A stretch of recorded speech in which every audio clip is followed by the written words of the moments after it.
वैसी साहब, सबसे पहले तो संभल हिंसा पर आपका व्यू क्या है? ये मामला बहुत बढ़ चुका है, 4 लोगों की मौत हो चुकी है, कई सारे लोगों पर एफआईआर हो चुकी है, आप इसको कैसे देखते हैं?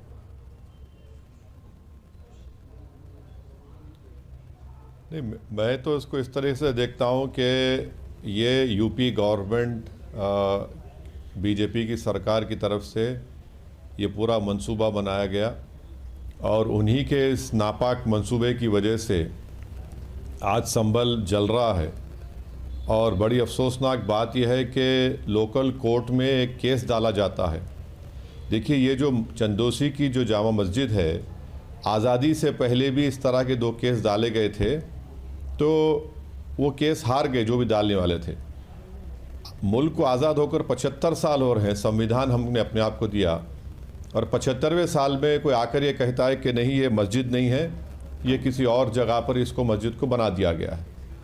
और अफसोसनाक बात यह है कि एक ही दिन में कोर्ट बग़ैर किसी को सुने, ठीक है, वो उसमें कोर्ट के पास इख्तियार है, मगर कोर्ट को ये चाहिए था कि वो उस मस्जिद कमेटी को बुलाते, उनको मौका देते। भाई 75 साल में कोई चीज़ नहीं बदली वहाँ पर, और अचानक ये लोग बोल रहे हैं कि नहीं, वो मस्जिद नहीं है, और बग़ैर उनको सुने आप ऑर्डर देते हैं 4 बजे, और फिर शाम में 6:30 बजे वो सर्वे हो जाता है। अच्छा, सर्वे हो गया, फिर दूसरा सर्वे कैसे होता है बताइए, बगैर कोर्ट के ऑर्डर के? इस तमाम जो संभल में गड़बड़ हुई है, इसका जिम्मेदार लोकली तौर पर एक तो सरकार है, दूसरा वहाँ के एसडीएम और वहाँ के सीओ है। और इसी वजह से आज संभल में बीजेपी के इस नापाक मंसूबे को जो वहाँ पर हुआ, और वहाँ के सीईओ और एसडीएम की वजह से वहाँ पर 4 या 5 लोगों की जानें चले गई, गरीब बच्चों। इसमें तो 17 साल का कैफ बच्चा भी है। एफआईआर में 10 साल की उम्र के बच्चों का नाम लिख दिया गया है। तो ये तो सरासर जुल्म नहीं है, तो क्या बोलेंगे इसको आप? नहीं, लेकिन आप जिसको बीजेपी सरकार की जिम्मेदारी बता रहे हैं, यूपी सरकार की जिम्मेदारी बता रहे हैं, प्रशासन की जिम्मेदारी बता रहे हैं, वही बीजेपी ये कह रही है कि जब सर्वेक्षण का आदेश कोर्ट ने दिया, हालांकि आप कह रहे हैं कि कोर्ट में भी बहुत कुछ सही नहीं किया, लेकिन अब कोर्ट के जरिए, संविधान के जरिए ही देश चलेगा। वो बीजेपी ये कह रही है कि कोर्ट ने जब सर्वेक्षण का आदेश दिया तो भीड़ को किसने ये अधिकार दिया कि कोर्ट के आदेश पर हो रहे काम में बाधा डाले, रोके, उसको वहां पर हिंसा करे?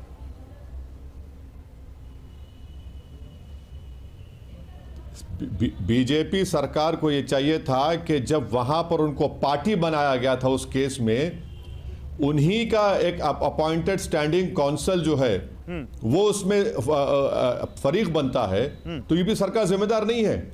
यूपी सरकार का लॉयर खड़े होकर नहीं बोल सकता था कि आप इसका जो सर्वे हो रहा है, इसका सर्वे होने मत दीजिए। 75 साल से आज़ादी के, बल्कि वो मस्जिद तो सदियों साल पुरानी है, आपको पार्टी बनाया गया था, वहां पर आपका वकील खड़े के बोल सकता था। और जिसका यूपी सरकार का स्टैंडिंग काउंसिल है वो ये सब कर रहा है वहां पर पार्टी बनकर। क्या कोई रात में सर्वे होता है? रात में चलिए आपने सीपीसी के खिलाफ सर्वे करा दिया, दूसरा सर्वे का ऑर्डर कोर्ट ने दिया, दूसरा सर्वे का ऑर्डर तो एडमिनिस्ट्रेशन प्रशासन ने दिया, किस बुनियाद पर दिया? और भीड़ जमा हुई, भीड़ कैसे जमा हुई? भीड़ कोई नहीं बोला भीड़ को आने के लिए। जब वहां पर एसडीएम साहबा ने कहा कि हाउस से पानी निकालो, जबकि लोग बोल रहे कि पानी निकालने की जरूरत ही नहीं है, पानी निकालने की जो अफवाह पहली बाहर लोग समझे कि वहां पर खुदाई हो रही है, और उसके बाद फायरिंग चलती है, और फायरिंग में 5 लोगों की मौत हो जाती है, और गवर्नमेंट बोलती है कि नहीं हमने नहीं मारा। फिर किसने मारा? फिर क्या कोई अजीनात उड़कर आए कि जमीन से निकल कर आकर गोली मारकर चले गए वो लोग?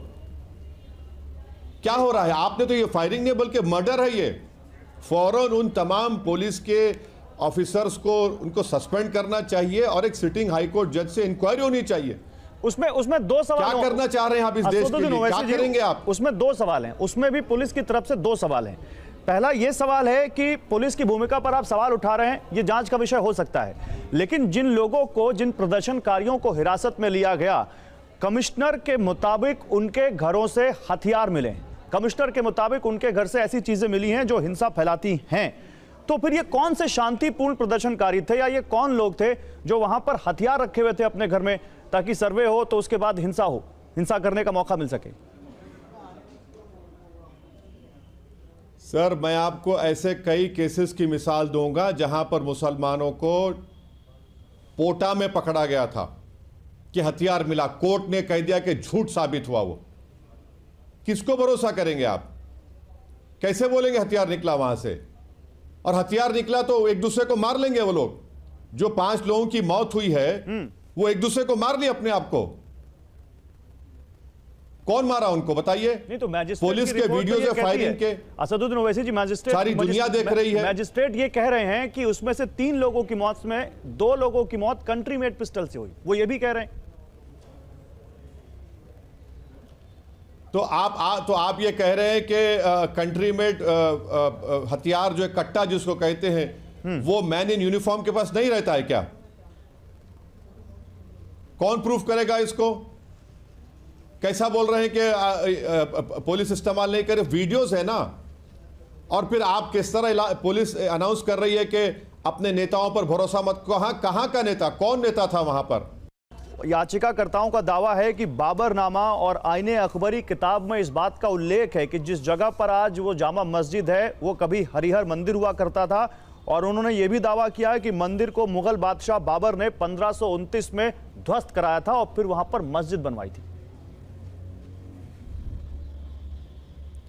सबसे पहली बात यह कि भाड़ में जाए बाबरनामा, उसको बैतुल खला में डालने की जरूरत है। नहीं मानता मैं उसको। मैं क्या मानता हूं? प्लेसेस ऑफ वर्शिप एक्ट 1992, जिसको भारत की पार्लियामेंट ने कानून बनाया। सेक्शन 3 क्या कहता है बताइए आप? क्या कहता है सेक्शन 3? सेक्शन 3 क्या कहता है? यानी इसका मतलब यह है कि आप बाबरनामा का जिक्र कर रहे हैं और फिर आप अपने बिलीफ्स का भी जिक्र कर रहे हो उसमें। नहीं तो उसका 1526 की बात आप 2024 में करेंगे। बीजेपी के फायर ब्रांड नेता हैं गिरिराज सिंह। उन्होंने कहा संभल की घटना लोकतंत्र पर धब्बा है। वो वहां लोकल लीडर्स पर कह रहे हैं हत्या का मुकदमा होना चाहिए। और वो ये कह रहे हैं कि ये लोग ऐसा कर रहे हैं जैसे बंटवारे के बाद पाकिस्तान और फिर बांग्लादेश में हुआ हो। भारत की पहचान खतरे में है। वो यहां तक इतनी बड़ी बात कह दी उन्होंने। अरे भाई साहब, 7 साल से सरकार बीजेपी की है। मुख्यमंत्री आपका, एमपीज आपके हैं, और आपकी सरकार में कैसे होता है जी? आपका अपॉइंटेड स्टैंडिंग काउंसिल जाता है, उसमें पार्टी बनता है, उसमें यूपी सरकार का अपॉइंटेड स्टैंडिंग काउंसिल। सर्वे का आप बताइए, कोई प्रिंसिपल्स ऑफ नेचुरल जस्टिस है या नहीं कि मैं कल आपके खिलाफ का ऑर्डर ला लूं? ठीक है, सीपीसी में प्रोविजन है। ऐसी क्या क़यामत आने वाली थी कि उसी दिन जाते हैं, उसी दिन कोर्ट का ऑर्डर आता है और 1.5 घंटे के अंदर आप सर्वे कर लेते हैं। संघ प्रमुख मोहन भागवत का तो खुद बयान आया था ज्ञानवापी के बाद कि भाई हमें अब हर मस्जिद में शिवाला नहीं ढूंढना चाहिए। उसके बावजूद ये घटनाएं बहुत तेजी से बढ़ी हैं। आपको क्या लगता है रुक क्यों नहीं रही ऐसी घटनाएं? एक बात सुनिए, जब वो संघ मोहन भागवत कह रहे हैं, ये लोग संघ के मांगने वाले नहीं है जो कोर्ट को गए। ये बीजेपी की सरकार संघ को नहीं मानती क्या? ये तमाम जो इनके इस सरकार के मातहत जो लोग काम करते हैं, संघ को नहीं मानते क्या? फिर क्यों हो रही है? 75 साल में, छोड़ दीजिए सन 47 से पहले क्या हुआ था, वहां तो केस हार गए 2 मरतबा। 1950 में संविधान हमने अपने आप को दिया, 2024 तक आपने केस नहीं डाला और अचानक आपको बाबर याद आ गया। ये क्या है? ये आखिर कहां रुकेगा जाकर ये?